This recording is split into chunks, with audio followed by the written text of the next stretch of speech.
Hello team, welcome to another ATP Geopolitics video with myself, Jonathan MS Pearce. This is a Ukraine war news update. First part thereof for the 21st of August 2024. I'm back at home, as you can see. I am not particularly rested. Should have slept for a million hours last night, quite fitful sleep. But I'm back in the zone. This is a little bit late. Parents came round to get in the way of my news piece. No, parents came around, lovely to see him. My dad's just been diagnosed with dementia, so sorting a number of things out to do with coping with that. Anyway, you don't need to know that. Let's start with the Ukrainian General Staff figures for the Russian losses for the day before. All the usual caveats apply. You can find them in the description to the video below. 1,210 personnel lost is a very high number. Remember, as I think someone's just given a talk on, it looked like a sort of TEDx talk, but you know, how people in this war are becoming numbers. We must always remember that they are people, even though we might disagree with the side that is losing these particular people. 1,210 is a high number. 4 tanks is a low number in that category, much lower than we have seen in the daily average. Well, I said then we have seen it's been really up and down the tanks. 21 troop carrying AFVs is above average just a little. 60 artillery systems is a really high number in that category, well over 3 times the daily average. 2 anti-aircraft warfare systems, depending on what that is potentially a good haul, and 79 vehicles and fuel tanks.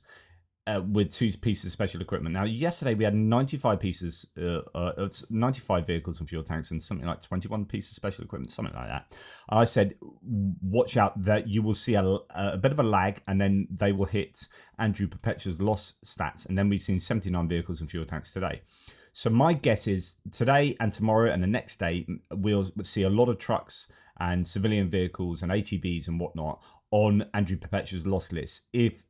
If these figures are somewhat accurate, in other words, that reflection of that trend, if say that you're only catching like 60% of what is lost on a daily basis, according to general staff on the social media, like not everyone is uploaded.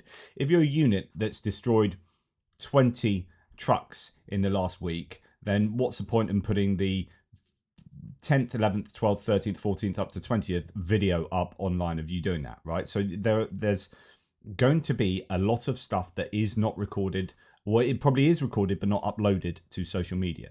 So what things like visually confirmed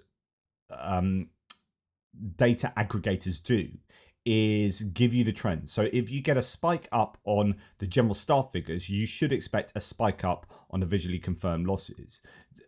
And hopefully that shows you that these figures are at least somewhat accurate. I've shown you previously that when that happened in Pokrovsk, the spiking was really consistent with the visually confirmed data spiking and the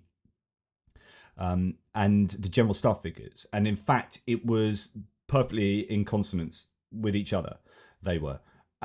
In other words, you could tell from what happened in October and November of last year in Pokrovsk that the general staff figures are accurate. That's my opinion. Or at least if they're not accurate, then they are consistently inaccurate to the same percentage. And that's really important. So if you're going to say, right there, they're over-egging it by 10% or 5%, then they're doing that frequently, every day. It's not just like random figure today, random figure tomorrow, random figure the next day, and sometimes it aligns, sometimes it doesn't. No, it's always aligning with our visually confirmed losses. You're never going to see one for one visually confirmed to reality. The question is what is the difference in those two?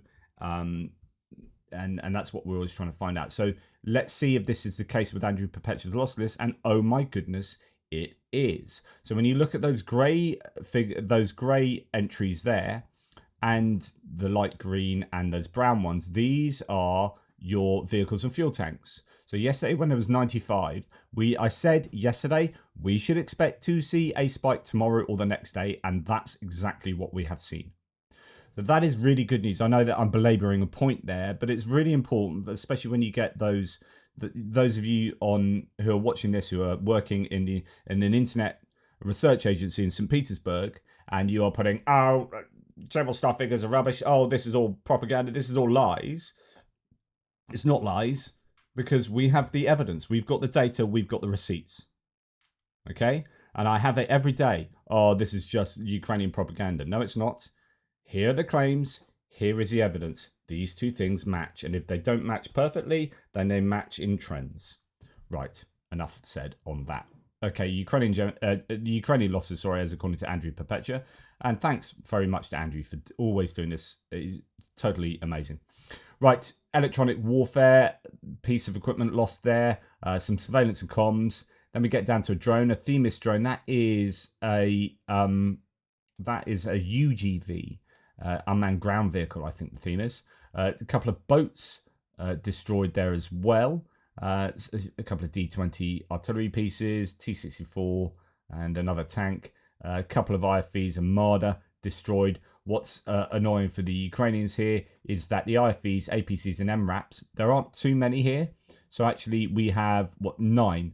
So 9 IFVs, APCs, and MRAPs, and all 100% of those are destroyed. That includes a Marder, a German Marder, a French VAB APC, an American Striker APC, and 2 American Humvees, an American Max Pro, and an Australian Bushmaster. Well, I don't know where the Cossacks come from. Anyway, they're all destroyed. That's what you're going to expect when you're attacking. These are APCs and MRAPs. A couple of IFVs there, BMP2 thrown in too. That's the sort of equipment you're going to expect to lose if you're attacking in a maneuver warfare, say, as what we see in Kursk. And in fact, with the Russian, artillery is going to be more likely damaged than destroyed anyway, but they have a slightly marginally better ratio of damage to destroyed than the Ukrainians today.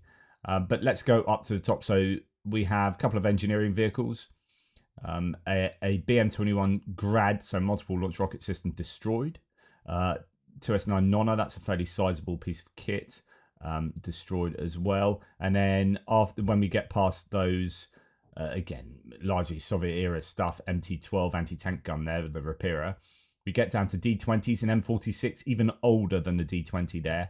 Those are old, and the D30 at the bottom, old pieces of artillery that are being targeted frequently there. And this is undoubtedly from a single montage of footage showing artillery getting destroyed or damaged, and that will probably come from Magyar's birds, but not necessarily. I know recently he's dropped some footage of huge amounts of artillery being taken out. Then we have some tanks, IFVs, infantry fighting vehicle, a couple captured there. We're starting to see a lot more on both sides captured rather than destroyed and abandoned. Then we have abandoned and destroyed though. Fairly good ratio there of 2, 4, 6 out of 8. So 3/4 destroyed, abandoned or captured.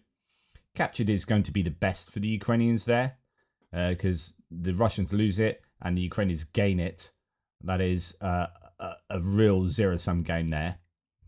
And then 3 APCs destroyed, and then a whole host of destroyed civilian vehicles. Look at the Browns there. ATVs as well. 3 out of the 4 golf buggies destroyed. I saw one footage 17 kilometers behind the front line of one of these desert crosses being chased by a drone with 3 people in the back, and bosh, there it was, taken out by a drone. Don't know how many people would have been taken out with that. It's amazing how survivable these vehicles can be, or at least how people riding in these vehicles do survive when they're struck by drones. Anyway, civilian vehicles there destroyed, an awful lot of them: motorcycles, cars, pickup trucks, loafs, etc., etc. Okay, so bad day at the office for the Russians there, particularly in terms of logistics, as they are losing the 3-to-1 ratio there, and the Ukrainians lost quite a lot. So that's bad for the Russians. Okay, on to some other data points.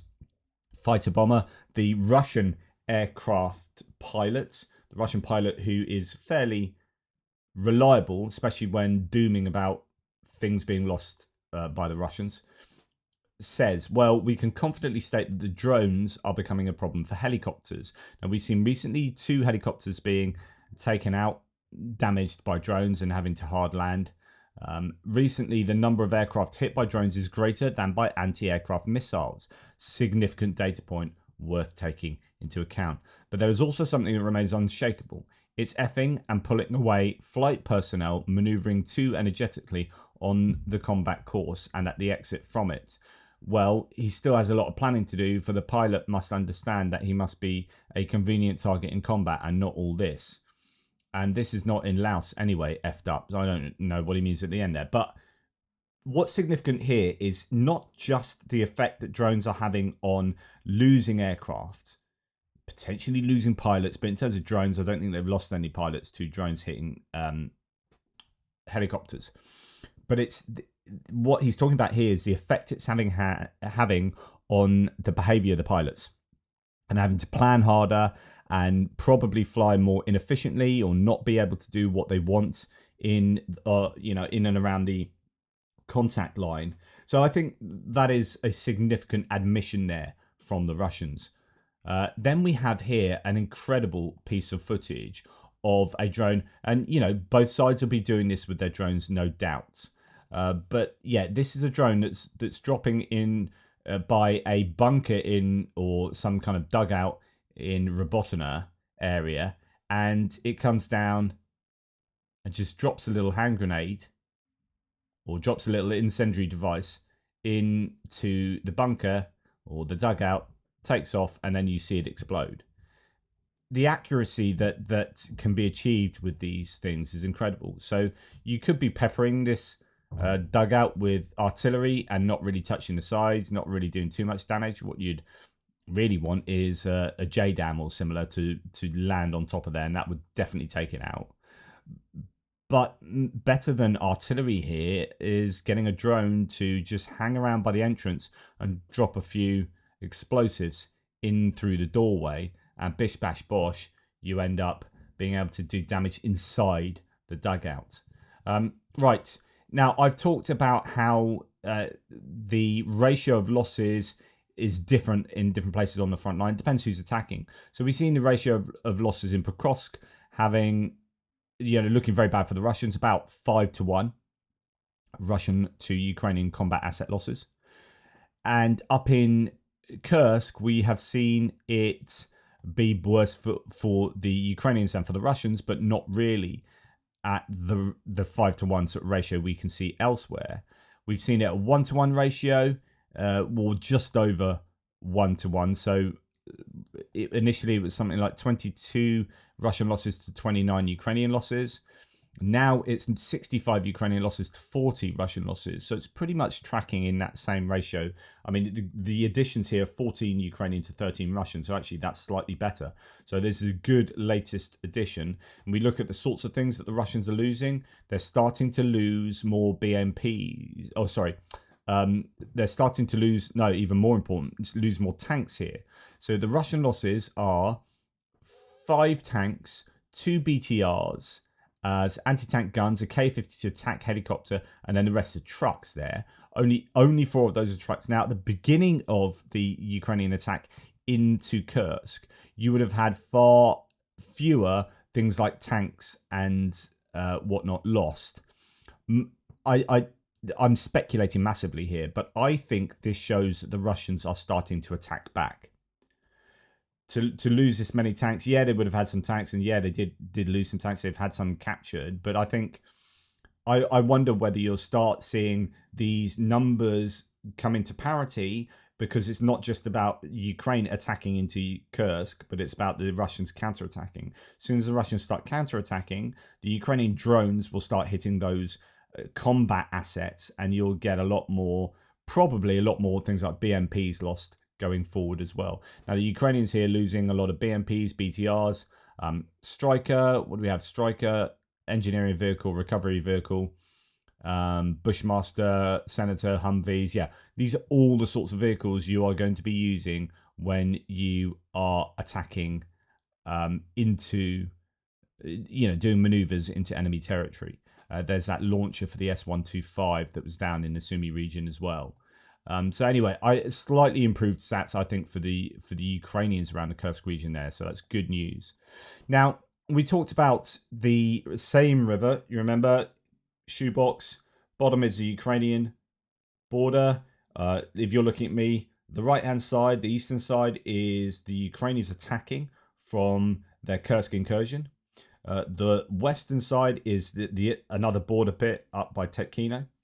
and then the top is the same river. And they've blown 3 bridges on the same river. And we talk about that. We've been talking about that pontoon bridge that disappeared. Some people saying it was destroyed. Some people saying they were moving it.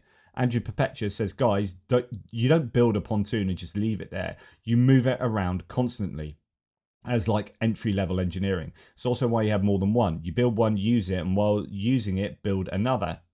Then when that one is ready, you take down a first and move it, rinse and repeat.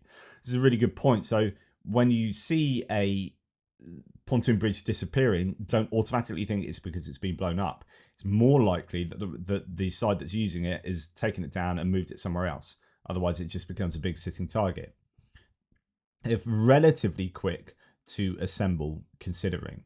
But actually, what we do see now is imagery of a pontoon bridge being hit by, and I assume this is in exactly that area we were talking about, being hit by HIMARS Gimlers guided multiple launch rockets. And you can see they're using the cluster variants here. And my goodness, these cluster all over the shop, taking out also that vehicle, you would think the engineering vehicle that's helping to construct the pontoon bridges. And that's going to be super useful for the Ukrainians there. And actually, there's quite a bit of imagery coming out from here. There's drone footage that is connected to the footage you just seen. So it goes on to show that engineering vehicle there and drones attacking that and other drones attacking other engineering vehicles and that bridge. So this montage is all about the Ukrainians targeting purposefully, one would think, the engineering vehicles responsible for building bridges. All attempts by Russian forces tended to establish pontoon bridges over the same river are thwarted, sometimes even before they have time to even build them. They are targets in the shooting gallery. And he's taken that from a Telegram source. So I imagine the Ukrainians are going to look to take that whole area beneath the same river. And I would think that's got to be objective number one, because you can also sit behind the river and use it as protection. And then you can move your artillery closer then to the Russian lines behind, or Russian targets behind. So I'd imagine this is all part of the tactics of taking that land. Right. In terms of what the Russians lost overnight, I could have put this in the strikes video, strike section, sorry. The strike of Ukrainian defense forces on an S-300 air defense position near Novoshakhtinsk in Rostov region of Russia. A missile flew in, blew up the air defense, people in the video say. So the people watching that are saying that this is an air defense system. And it's interesting that the Rostov, I think, governor has announced that they shot down all the drones and there were no issues or whatever. And actually, clearly, that's not the case. But yeah, missile reportedly hit and exploded near the air defense system in Novoshakhtinsk, Rostov region, causing large fire. Meanwhile, the governor of Rostov claimed that everything was shot down and there were no damages. Yeah, and yet people on the ground saying, "Oh, they've just blown up our air defense system." I don't know. I think I'd much rather believe the person that's standing in front of some burning wreckage rather than the Russian governor. Okay, I can't really show you that, but you kind of seen it. This is an explosion at the gas pipeline in Stelytamak in Bashkortostan. 3 people were injured, 2 gas rescuers and 1 passerby. There's someone actually walking in that when that explodes. It's a pretty amazing video, that, and this vehicle driving past then starts flaming. I don't know whether that's got anything to do with sabotage, or just if there were workers there, you would assume that they're working on it, and that could just be a gas pipeline, bit of a disaster. But all of that kind of disaster works in favor of the Ukrainians, because if the Russians can't transport gas and oil, then they can't sell gas and oil. And if they can't sell gas and oil, they can't make money. And if they can't make money, they can't fund the war effort. So this is all connected.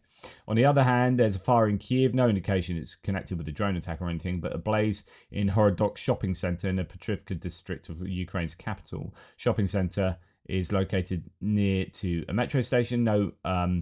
No idea of how it started, but I hope that wasn't some kind of pro-Russian activity, which has happened elsewhere. So in Kiev, another fire has taken place with another arson attack on a military vehicle.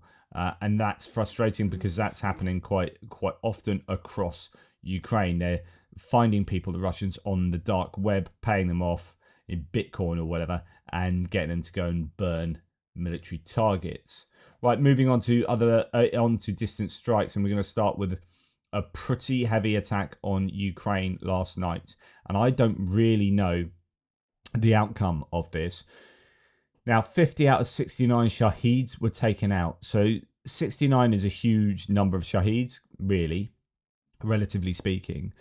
And 50 out of 69 is not the interception rates we've been seeing recently, which have been often at 100% or 95%. This is showing almost 20 out of 70. So 2/7 getting through there. That is significant. Yeah, so I don't know where or what damage those 19 Shaheeds did, but that is a bit of an issue for the Ukrainians.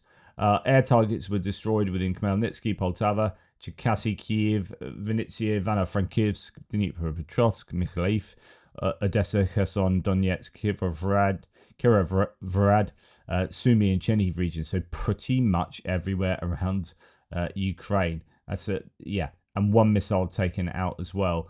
But I guess we'll have to wait and see what damage was done to Ukrainian infrastructure.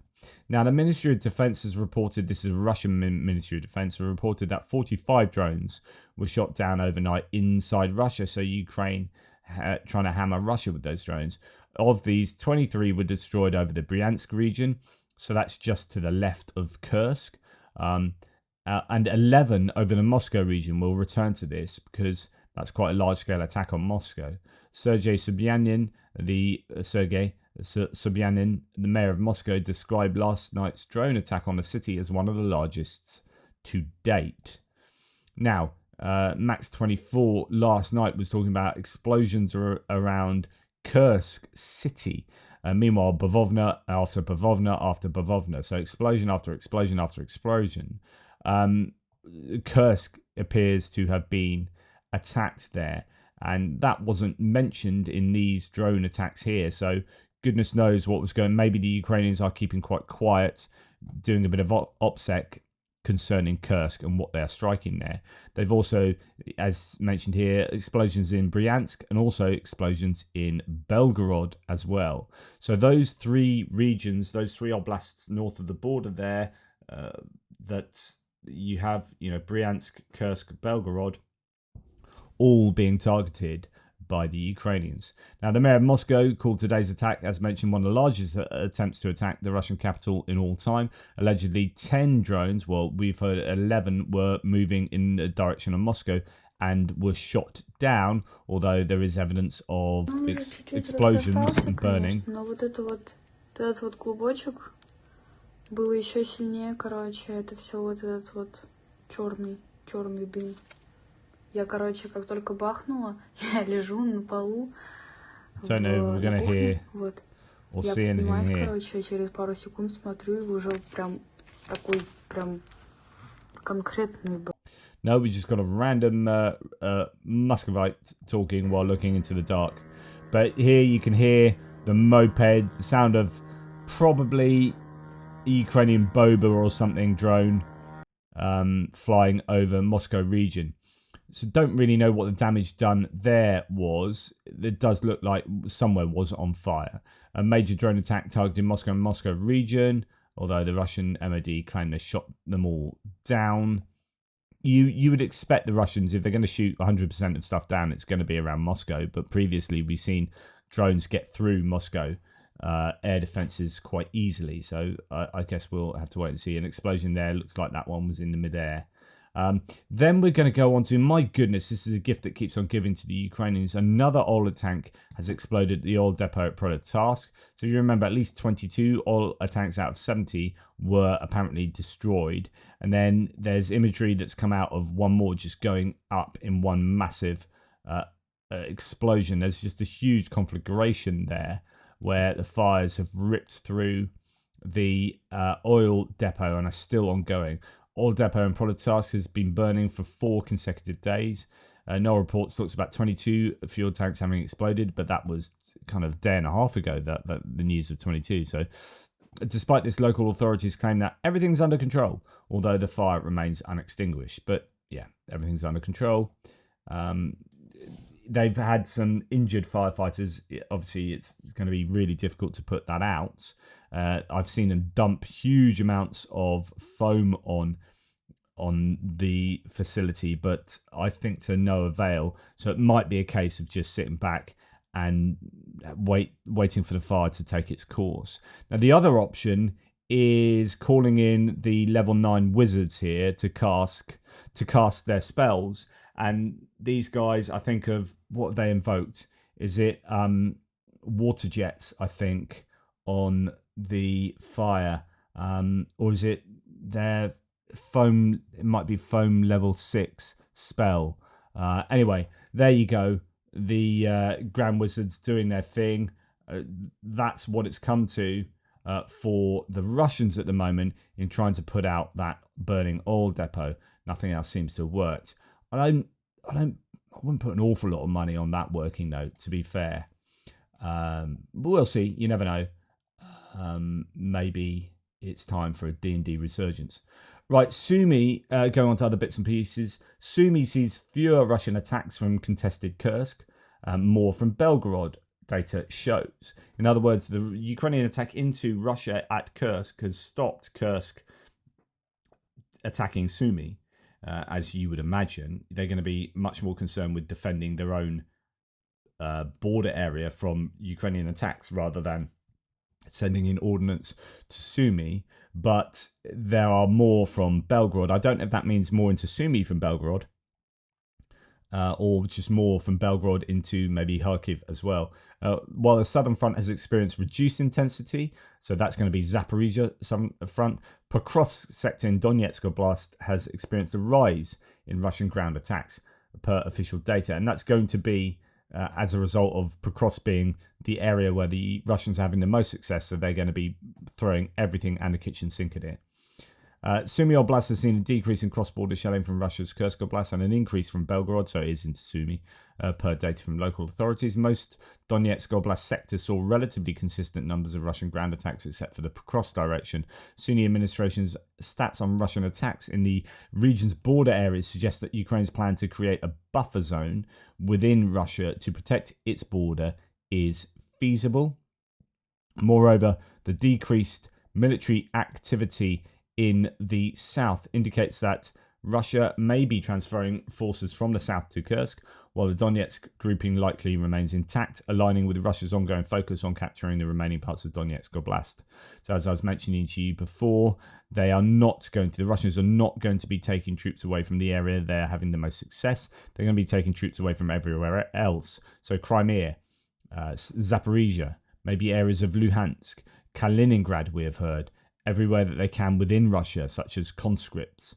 Now, General Syrsky, the commander-in-chief of the Ukrainian armed forces, has said that Ukraine has advanced 28 to 35 kilometers into Kursk. Ukrainian forces, that's 18 to 21 miles, by the way, if you speak old language. Ukrainian forces have advanced into Russia's Kursk Oblast and taken control of 93 settlements, according to the commander-in-chief. Add to that Ukraine may take control of another 600 to 700 square kilometers of Russian territory. So that's maybe if you are going along the lines of them having taken 1,100 to 1,400 square kilometers, depending on who you listen to and how much you think they've advanced since the kind of 1,150 number was floated a couple of days ago, then it might be that they're going to take half again what they already have. According to Ivan Stupak, a military analyst and former employee of the Security Service of Ukraine. When speaking to Nexta, large Russian warehouses with weapons, ammunition and equipment are located in the Kursk region, which must be seized. That could be what you're hearing about exploding in Kursk overnight. This is one of the goals of the Ukrainian military, Stupak believes. Also, we should not forget about replenishing the exchange fund with Russian soldiers. In addition, the expert does not rule out that the Ukrainians may deal a strong blow to the weakened positions of the Russians in the occupied territories of Ukraine. However, it's impossible to say for sure about this, as the real plans for the Ukrainian military are under the strictest secrecy. Okay, moving on. This is Butasov, who is a He's a very good war journalist for the Ukrainians. He goes around some of the toughest places. He was in Bakhmut, he was in Avdiivka, and telling it how it is, and not so much dooming, but often just being very realistic with how well or badly the Ukrainians are doing on any given front.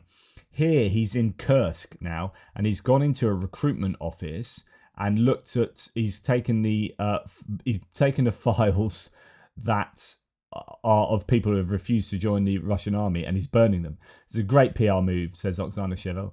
Burning case files of Russians avoiding military service held in the Sudzha military recruitment office saw some lively debate of if these files were well digitized by the Russian army. Apparently, they are not reliably done, if at all.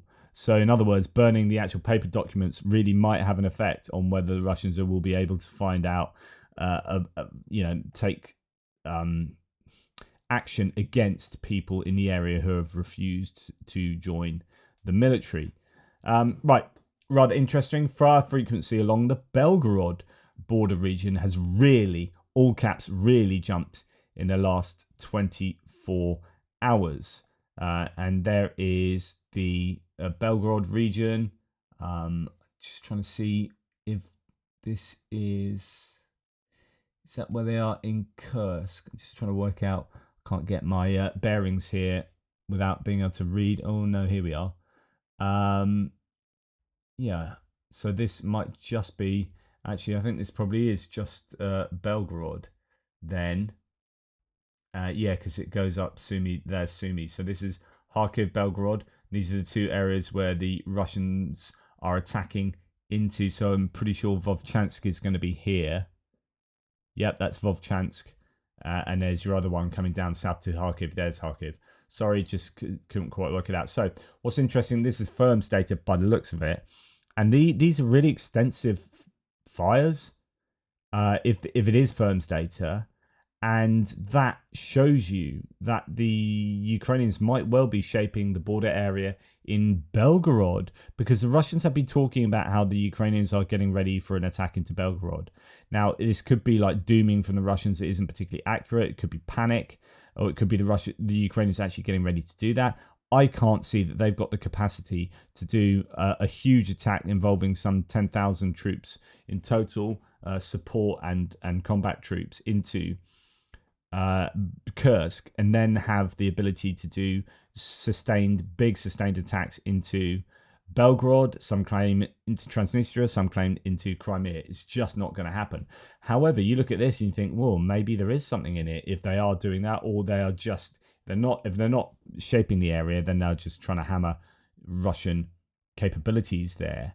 But yeah, that's a lot more than you would normally see. So I think these are previous dates looking at those areas. So here we have the 18th of August. That's the 2-day one. On the 18th of August, what have we got here? The 20th of August. So there's a difference in 2 days. 18th of August, where you've got, a few bits and pieces around where the Russians are attacking. That's what you'd expect. A few further up the border. And then even fewer back here at an earlier date. That is the 16th. So 16th, starting to pick up a tiny bit on the 18th. And the 20th, massive. Are the Ukrainians planning something? Or are they just doing a really good job of taking out the Russians? Right. Ukraine has issued a request for international assistance via NATO's emergency response mechanism. The request is for heavy equipment to support civilian emergency responders dealing with the consequences of Russia's daily attacks on civilian infrastructure in Ukraine. Kyiv is asking for the transfer of 17 tracked and 10 wheeled heavy excavators, 30 tractors with trawls for transporting cargo weighing up to 100 tons, and 25 armoured sanitary vehicles, as well as 27 fire engines. So some European nations particularly are helping out loads with fire engines. Germany's just delivered a load more, often down to regional areas doing that within these countries. And other countries as well, smaller countries helping out. Demining seems to come from everywhere. Japan have just said they're giving another, 8 demining vehicles yesterday. So they need as many of those as they can get their hands on, but also just general excavators and work vehicles to help with dealing with the Russian strikes on Ukrainian soil. Now, Zelensky, I thought this was interesting. This is a mobilization exercise in Ukraine is balancing act between conflicting priorities and needs. There'll be arbitrages like in all strategic decisions. Now, this is apparently a Zelensky quote that says something like, a balance is needed between mobilization and how to support the economy. This is exactly what I was saying as to why Zelensky had been reticent to and yes, reticent can mean reluctant. For all those people that keep telling me you can't use reticent like reluctant, go and look at the etymology of the word through the Merriam-Webster dictionary. And yes, we can use it as reluctant. So anyway, the Zelensky had been reticent to do that, to mobilize. And I was saying it's got to be because of the economy. You will tank the economy if you're taking people out of the economy and taking them from private sector, where the private sector is paying them and you're taxing them, to the public sector paying them entirely. So not only is it exceptionally expensive, you then have a labour shortage, and then you are paying these guys, and then you also have a lot of people running away because they want to evade drafts. So the more you mobilise, the more you lose from natural leakage out of the country, and it becomes an economic issue. And you can't, you really can't sustain a war effort if your economy completely collapses. So, what are you fighting for if there's nothing left in the country because you've done this forced massive mobilization? But on the other hand, if you don't do that, then you lose a war and you lose a country. So there has to be some kind of sweet spot, and Zelensky, I think, was trying to find that, but he got a lot of criticism in so doing. Right, Tim White is reporting that Parliament votes to ban the Russian Orthodox Church, 265 to 29. The draft law was adopted today in the second reading, and this is something that I'm sure certain Christian Republicans will probably get all up in arms about because they don't really understand that the Russian Orthodox Church is acting on behalf of the Kremlin. As I've written previously, says Tim, this is not a restriction of religious worship. The ROC has been controlled by the FSB for decades, so it's an arm of the Federal Security Bureau. Is that what it stands for? Now, just to give you a sense of context, what the Russians have done in terms of destroying churches. So this is the Ukrainians deciding to try and curtail the Russian influence inside Ukraine and the spying that takes place and whatever through the Russian Orthodox Church. And on the other hand, the Russians have been literally just destroying the buildings of churches and other religious institutions. Largest number of churches destroyed by Russia belong to the Russian church in Ukraine, the so-called Ukrainian Orthodox Church of the Moscow Patriarchate. So they're like the Ukrainian version of the Russian Orthodox Church. That has been targeted by the Russians in occupied regions. But this church has not yet broken its ties with Moscow. It is God's grace transmitted exclusively through Gazprom pipes. Ouch. So Russian Orthodox churches, 308 of those have been destroyed. 168 Protestant churches, they've been quite discriminated against in occupied areas such as Mariupol. Some of these evangelical churches have really been hammered by the Russians. They don't like them at all. Then 53 Orthodox Church of Ukraine. So Russian churches in Ukraine. Number of religious sites in Ukraine destroyed and damaged as a result of the full-scale war.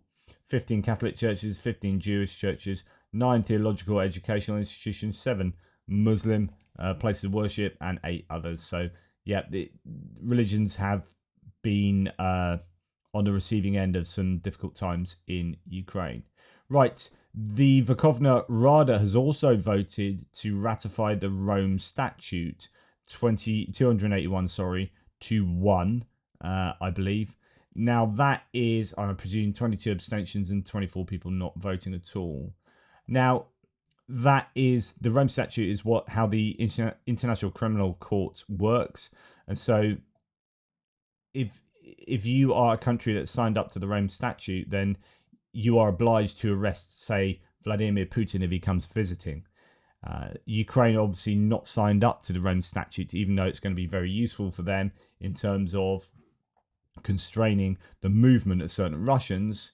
But yeah, it's good to see them getting on board with that. Right. Ramzan Kadyrov has received Vladimir Putin. Putin has visited Chechnya. Kadyrov announced to Putin that Chechnya has assembled a reserve force of several tens of thousands of trained fighters. prepared to deploy to the combat zone upon the president's command. Putin seems rattled by Kursk, but these forces would be very helpful now, so why wait? They'll be needed in case of a civil unrest. So, yeah, okay, a bit of a threat, a bit of a problem for the Ukrainians if several tens of so say 20,000 Chechens go and start fighting in Kursk for the Russians. Might be a good opportunity for people in Chechnya to then go, oh, while they're away, we might have a bit of public discord concerning our support for Kadyrov. So he might not be so happy about letting go of those forces. Now, Exit 266 here says, I find this especially interesting given reports that the Chechens were the ones who bugged out as soon as Ukraine invaded Kursk. The truth is foggy, but certainly keeping an eye on the visit. Max said it here, saying Putin is visiting Chechnya for the first time in 13 years. No word yet on whether Kadyrov is going to take him for a spin in his Cybertruck. That Cybertruck he got from Elon Musk. Now, what was interesting with this footage is that you've got the Putin that goes around meeting people. He goes around specifically to try and meet as many people as you like, which is different from the Putin that sits at the other end of a big table from everyone, right? And there are people who are wondering whether this is the same Putin. We have, what do we have? So here, high energy plastic surgery, Mr. Magoo Putin double they use for going into large crowds and attending staged propaganda meetings with unimportant leaders like Azerbaijan and Chechnya, continues his whirlwind tour of Earth's hellholes, Chechnya and southern Russia, Jay in Kiev says. So this is him, and you know, you've got this. This is not the Putin that is a germaphobe, that is afraid of, you know, getting too close to people. Thoughts are because he may be vulnerable due to health issues. And that's why he locked himself away for the whole COVID pandemic in a palace, and people had to get sprayed walking through those poly tents or whatever. Walking through, you had to be sprayed and quarantined before you spoke to Putin. So that's, and then after that, he started sitting at the other end of the table from people, and etc. etc. And then you got him going out and just meeting people. Remember when he went to was it Dagestan, and he was like hugging people? It's like Putin hugging people. What's going on? Anyway, what's interesting? Shut up. Oh, really, shut up. And again.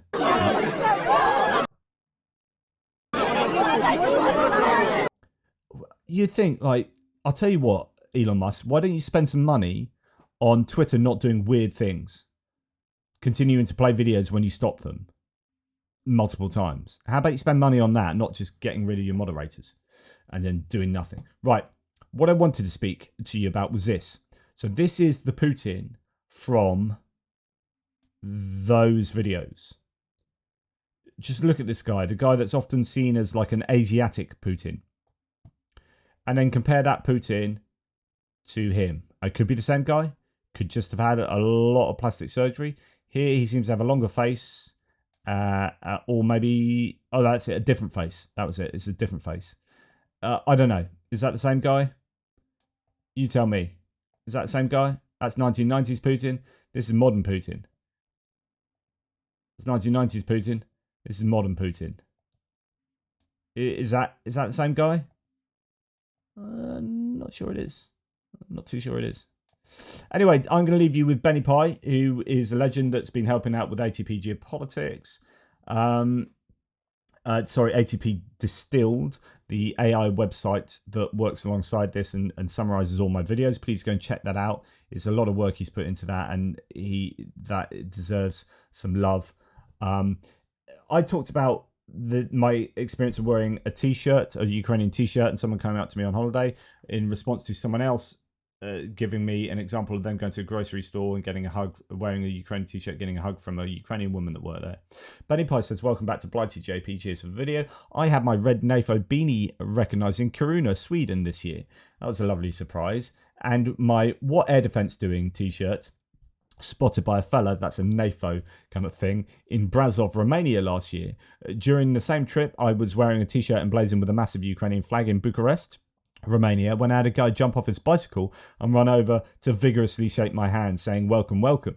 I assume he thought I was Ukrainian. I met a chap in Bosnia, a tour guide, an ethnic Bosniak who is passionately pro-Ukraine. It's definitely a conversation starter, and it's so lovely to see that support for Ukraine is almost everywhere I've been and cuts across age, nationality, and ethnicity. Reality seems far more pro-Ukrainian than the information space would have you believe. That's really, really good stuff from Benny, and he's a total legend, so I love that even more. Anyway, thanks, guys. You take care. Speak to you soon. Toodle pips.